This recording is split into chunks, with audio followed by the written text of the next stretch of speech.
Assalamualaikum warahmatullahi wabarakatuh. Alhamdulillahirabbil alamin, Ar-Rahman 'allamal Qur'an, khalaqal insan 'allamahul bayan. Shalatu wassalamu ala nabiyil mursalin Muhammadin wa ala alihi wa sahbihi ajmain wa ba'du. The next educators, para pegiat pendidikan yang berbahagia, perkenalkan nama saya Hendra Darmawan, SPD MA. Saya sehari-hari sebagai dosen pendidikan bahasa Inggris S1 FKIP UAD. Pada kesempatan kali ini kami akan mengangkat tema terkait dengan pendidikan karakter dan konasi ihsan. Di era kepemimpinan Profesor Abdul Mu'ti, kita disajikan beberapa kebijakan, salah satunya adalah revitalisasi pendidikan karakter. Terkait dengan pendidikan karakter ini, sungguh sesuatu yang sangat penting dan fundamental bagaimana kita mengajari peserta didik melahirkan view dan atmosfer akademik yang kondusif agar kita bisa melakukan transfer of knowledge, transfer of value, bagaimana kita semua mudah menerima kebenaran, memiliki cinta kebenaran, love of truth, kata Bung Hatta demikian. Pendidikan karakter yang dielaborasi dalam kebijakan Mendikdasmen hari ini terkait dengan bagaimana memperkenalkan 7 kebiasaan anak hebat.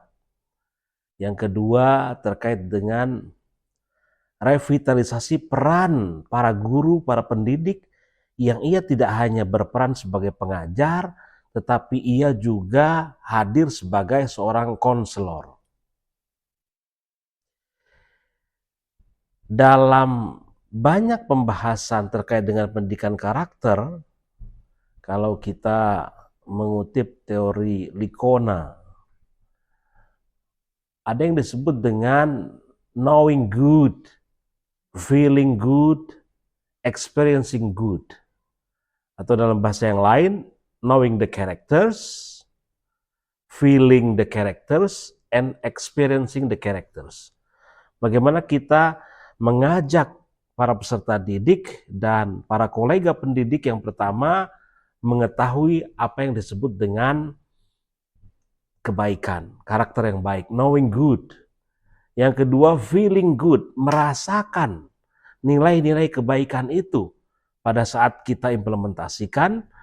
Yang ketiga, experiencing good, mengalami apa yang tadi kita pahami sebagai sebuah kebaikan, the virtues, dalam proses pembiasaan, habituasi, begitu. Oleh karena itu akan makin relevan pendidikan ini tidak hanya memperkenalkan beberapa konsep tadi, knowing the characters, feeling the characters, dan juga experiencing characters, maka kami dalam hal ini akan mengaitkan dengan konasi ihsan. Ada yang disebut dengan aspek konatif dalam pendidikan, bagaimana nilai-nilai ilmu pengetahuan itu, nilai-nilai yang baik, the virtues, itu diinternalisasi oleh para peserta didik dan para pendidik, sehingga makin membekas, makin kuat, menjadi fondasi, dan makin diyakini. Aspek konatif inilah yang kadang-kadang terabaikan karena terlalu fokus kepada aspek kognitif dan psikomotorik. Dalam kesempatan kali ini kami akan mengintrodusir istilah konasi ihsan. Ini merupakan konsep yang cukup baru yang diintrodusir oleh Ketua Majelis Tarjih PP Muhammadiyah, Al-Ustadz Ad-Duktur Hamim Ilyas, MAG. Beberapa waktu yang lalu PP Muhammadiyah mengadakan kajian mendalam terkait dengan etika ihsan sebagai etika publik.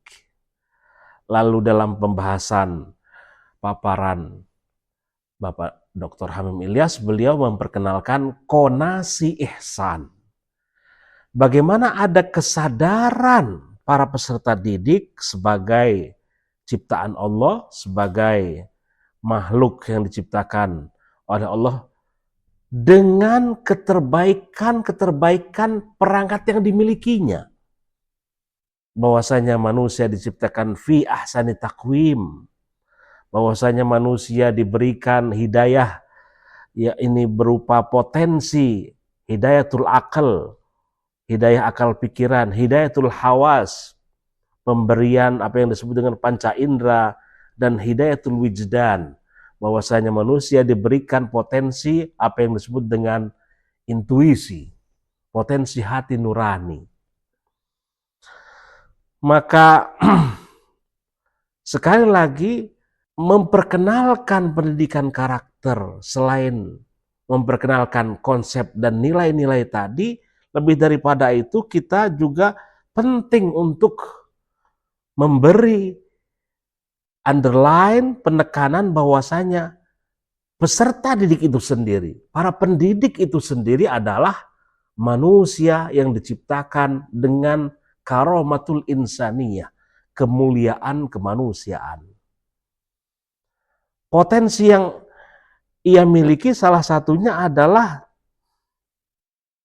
dengan hidayah yang diberikan Allah tadi itu, sebagai manusia yang beriman, manusia yang meyakini adanya Tuhan pencipta alam, bahwasanya ia memiliki keunggulan-keunggulan tadi, karomatul insaniyah, kemuliaan kemanusiaan.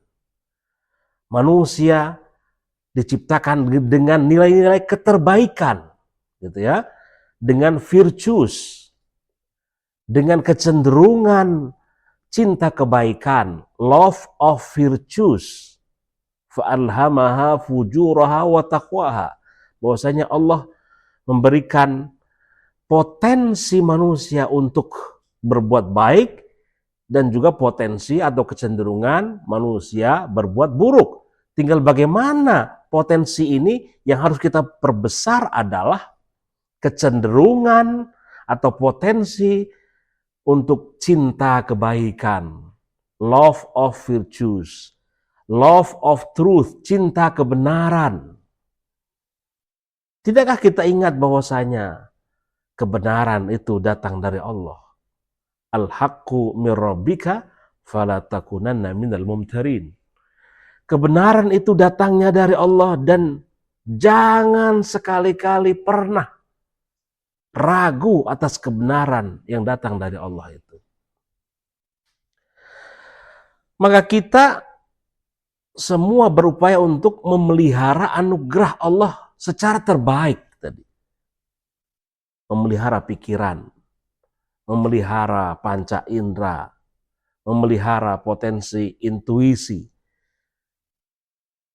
Yang kedua, menghargai anugerah Allah secara terbaik. Kalau sudah diberikan potensi pikiran, lantas untuk apa? Untuk berpikir dengan baik, untuk melatih nalar kritis, critical thinking, untuk mencari solusi atas problem-problem yang dihadapi manusia. Menghargai anugerah yang Allah berikan secara terbaik, begitu. Tidak membiarkan potensi itu tanpa diasah, begitu. Kalau kita abai terhadap potensi yang Allah berikan, kita khawatir masuk dalam golongan mereka-mereka yang tidak mensyukuri apa yang Allah telah berikan. Maka kesempatan mengalami pendidikan di dunia pendidikan itu merupakan anugerah yang luar biasa. Karena di sana masih banyak saudara-saudara kita yang masih sulit mengalami atau mendapatkan akses pendidikan, atau mungkin memilih tidak melanjutkan pendidikan. Maka berada dalam sebuah proses kawah candra di muka, yakni dunia pendidikan ini, harus kita manfaatkan betul untuk menghargai anugerah Allah secara terbaik. Secara psikologis, manusia harus terus berupaya mengasah potensinya tadi menjadi pribadi orang utama, menjadi orang utama, menjadi manusia dengan keutamaan-keutamaan. Dalam surah Yunus ayat 58, Allah mengelaborasi, Allah menjelaskan bagaimana dengan kemuliaan dan kerahmatan Allah itu, falyafrahu, hendaknya manusia senang berbuat yang utama, senang berperilaku pribadi terbaik, senang berperilaku sosial terbaik, senang menjalankan tugas secara terbaik, dan senang menghasilkan karya terbaik. Dalam sebuah konsep yang diintroduksi Muhammadiyah, negara Pancasila sebagai Darul Ahdi wa Syahadah, bahwasanya NKRI ini sebagai negara perjanjian dan kesaksian. Kita harus mengisi NKRI ini dengan kesaksian, yakni karya-karya terbaik anak bangsa. Maka tadi senang menghasilkan karya terbaik itu juga menjadi sifat manusia yang utama. Terakhir, tidak kalah pentingnya, bahwasanya dalam Islam tadi apa yang disebut dengan qonasi ihsan, kesadaran bahwasanya manusia mengenali dirinya, manusia mengenali ajaran-ajaran yang diperkenalkan oleh Allah dan Rasul-Nya. Salah satunya adalah budaya malu. Apa kaitannya dengan ihsan tadi? Bahwasanya cinta hal-hal yang terbaik, love of virtues, love of truth tadi. Agar manusia memiliki rasa malu sebagai filter tadi. Hadisnya sangat populer, al-haya'u minal iman.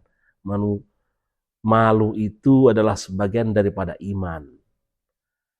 Malu tidak menjadi orang yang utama.